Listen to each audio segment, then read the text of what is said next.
Nkhani yatsopano Usi wazisiya sapikisana nawo pa msonkhano wa chisankho cha UTM. Wachiwiri kwa president wa dziko lino Michael Usi wati sadzachita nawo msonkhano wa chisankho wa UTM wakonzedwa pa 17 November 2024 ku Mzuzu.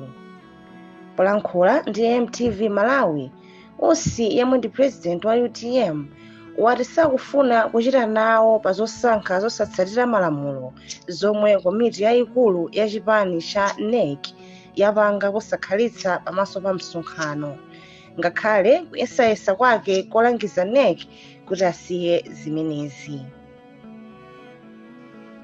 Monga wachiwiri kwa president wa dziko, sindingathe kutenga nawo gawo pamene zinthuzi zikuyenda ndi kuphwanya malamulo a chipani, chifukwa kuchita zimenezi kungandipangitse kukhala ndi mlandu.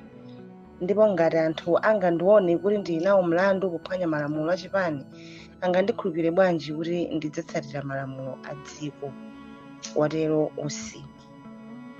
Zina mwazophwanya malamulo zomwe wanena zikuphatikizapo kusintha malamulo a chipani popanda kutsatira njira yoyenera, kusintha oyimira pa msonkhano wa dziko ndi kupitiriza msonkhano wa dziko usanachitike m'magawo a malamulo, zigawo ndi maboma, monga momwe malamulo amafotokozera kuti oyimira ayenera kukhala ochokera ku magawo amenewa.